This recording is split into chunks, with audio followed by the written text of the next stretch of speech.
와, 나 지금 질투나니까 너도 한번 질투나 봐라. 이런 식으로 보여주기식 업로드를 하는 걸 보면서 제가 이 시간까지 술을 마시다니. 이런 식으로 막 안 달래주지 않아요. 언니, 저 남자한테 아쉬운 여자가 되고 싶어요. 어떻게 해야 되죠? 저 남자가 저를 놓치고 싶지 않게 만들고 싶어요. 방법이 없을까요? 남녀 불문하고 자기가 관심 있는 사람한테 늘 아쉬움을 줄 수 있는 사람이 되고 싶어 하지만 그걸 상대가 느끼게 하기 위해서 제대로 행동하는 사람은 잘 없단 말이에요. 왜 그렇겠어? 과몰입 때문이지 뭐. 그 상황과 그때의 감정에 매몰돼서 당장만 생각하고 행동하게 되기 때문에 이후를 기약하지 못하는 거예요. 아쉬움이라는 건 데이트하고 헤어질 때 느끼는 기분, 사귀다가 헤어지고 난 뒤에 느끼는 감정, 이렇게 한 템포 느린 타이밍에 찾아오는 것들이거든.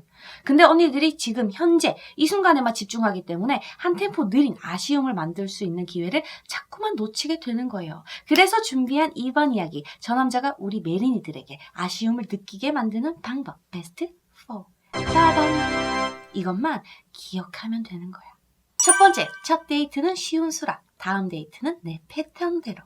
첫 데이트에서 관심 있는 남자가 급약속을 잡는다던가 또는 저녁에 잠깐 커피 한잔 하자고 했을 때 괜히 다른 영상의 걸 보고 생각이 많아지는 언니들이 있어요.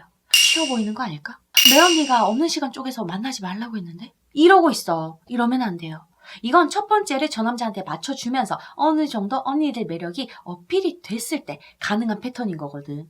첫 데이트 또는 두 번째 데이트까지는 저 사람의 제안에 우리가 빼지 말고 일단 예스부터 던져줘야 돼요.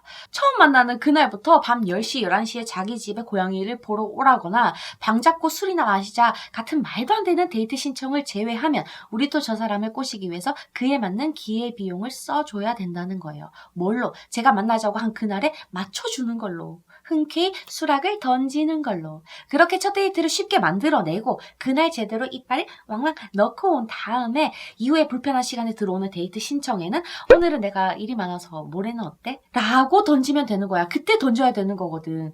이렇게 던져야 언니들의 주체성이 가장 매력적으로 들어가는 타이밍이 만들어져요. 그때부터 제가 우리 시간을 맞춰주기 시작하는 거야. 만약에 언니들이 첫 번째 만남에서 시동을 제대로 못 건 것 같다. 그러면 두 번째까지는 메리씨 오늘 저녁에 시간 돼요? 커피 한 잔? 이런 데이트 신청이 오면 너무 잘 됐다. 안 그래도 오늘 단커피 엄청 먹고 싶었는데 라고 하면서 확실한 예스를 던져줘야 돼요. 그게 뭐다? 유사 호감 표현. 우리가 호감을 가지고 있다는 걸 쟤가 알아야 쟤도 우리한테 더 큰 호감을 가지기 쉬워지기 때문에 칠 수 있는 건 사전에 다 쳐줘야 돼요. 그래야 우리가 이빨에 넣을 때 왕왕 들어간다고.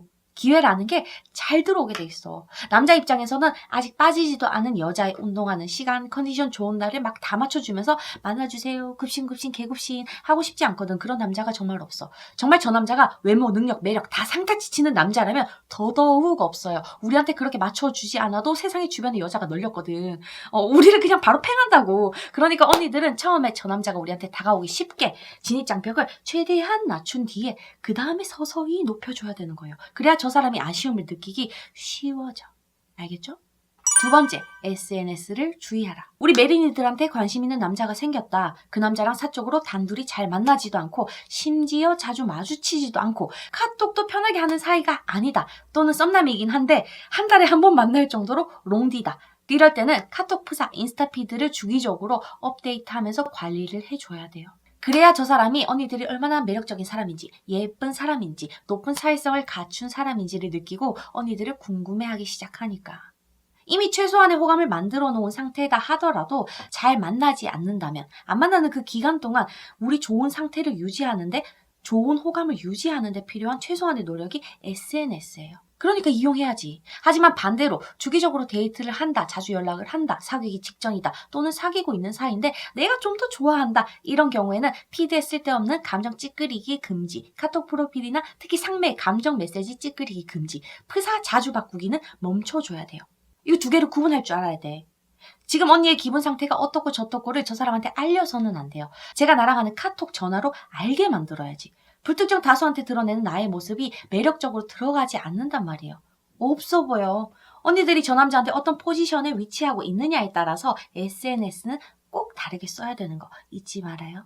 특히나 저 남자가 우리를 서운하게 한다거나 질투나게 한다거나 무심한 행동으로 자극할 땐 더더욱 핸드폰을 멀리해. 인스타에 접속도 하지 마. 어떤 식으로 해도 잃을 게 많은 상황이 생기거든. 저 남자도 멍청이가 아니에요. 와, 나 지금 질투나니까 너도 한번 질투나 봐라. 이런 식으로 보여주기식 업로드를 하는 걸 보면서 제가 이 시간까지 술을 마시다니. 이런 식으로 막 안 달래주지 않아요. 그냥 자기 행동 때문에 지 혼자 바들바들거리면서 SNS를 이용하는 언니들을 낮은 가치로 여길 가능성이 훨씬 더 높단 말이에요. 말했잖아. 작업은 의도가 익히는 순간 망하는 거라고. 그러니까 저 사람한테 우리 의도를 드러내지 말아요. 얘네들도 썸 타면서 연애하면서 지가 무신경했다는 걸 모를 리가 없거든. 근데도 데미지 없는 우리 상태를 보여주고 있으면 은근히 그게 또 서운하고 왜 아무렇지 않은지 은근히 궁금하게 돼 있어. 그렇게 시동이 걸린단 말이야. 이미 나 때문에 안달이 나 있는 여자한테 아쉬움을 느끼는 사람은 세상에 없어요. 그러니까 언니들이 절대 쓰지 말아야 할 사진은 마치 딴 남자랑 있는 것처럼 오해할 수 있는 커피샷, 그림자샷, 부정적인 감정, 우울하고 침울한 사진, 사랑, 거짓말, 막 이런 이상한 글귀 적힌 캘리그라피 사진 이런 것들이니까 이건 갤러리에 꼭꼭 저장만 해놓고 있어. 꺼내지 마. 저장만 하는 거예요. 세 번째, 여유가 묻어나는 포인트. 가끔 우리가 어떻게 날뛰어도 일관적인 태도를 보이는 사람을 보면서 이상하게 짜증이 나고 막 이상하게 빡치지만 한편으로 여유로워 보인다는 생각을 하게 된 적이 있잖아요.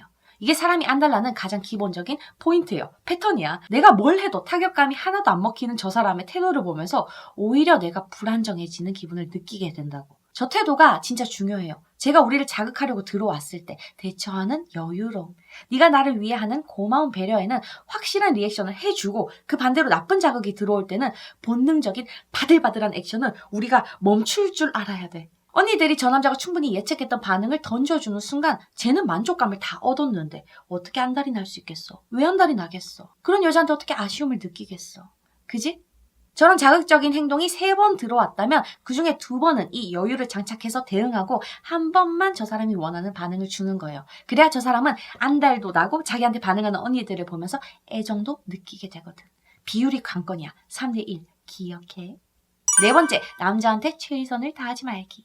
자존감은 낮은데 자존심만 세다라는 말을 어디선가 한 번쯤은 들어본 적 있을 거예요. 그지? 이 사람들은 연애할 때도 티가 나요. 자기가 상처받을까봐 무서워서 괜히 칼 같은 태도로 사람을 자꾸 잘라내. 저 남자가 내가 좋아하는 만큼 나를 좋아하지 않는 것 같아서, 저 사람이 내가 생각하는 만큼 나를 아껴주지 않는 것 같아서 자기 혼자 방구석에 앉아가지고 막 이대로라면 나만 상처받고 끝나겠구나 하고 혼자 냉큼 헤어지자 막 장문의 카톡을 막 이렇게 보내기 시작하는 거야. 이거 안 돼요. 포커스를 제대로 잡아요. 관계에서 최선을 다하라는 말은 저 남자를 위해서 다 맞춰주라는 말이 아니고 썸이면 썸, 연애면 연애, 이 관계를 가장 좋게 유지할 수 있는 선택을 하라는 거예요. 그럼 그때부터 제대로 보여. 내가 어필을 안 한 탓인지, 저 남자가 나를 그렇게 땡겨하지 않는 탓인지, 아니면 그냥 서로 좋아하는데 성향이 안 맞는 탓인지 객관적으로 알 수 있게 된단 말이에요. 우리가 이 관계에 대한 노력을 들였는데도 안 된다 싶으면 그때 말면 돼. 쫄려서 그만두는 게 아니라.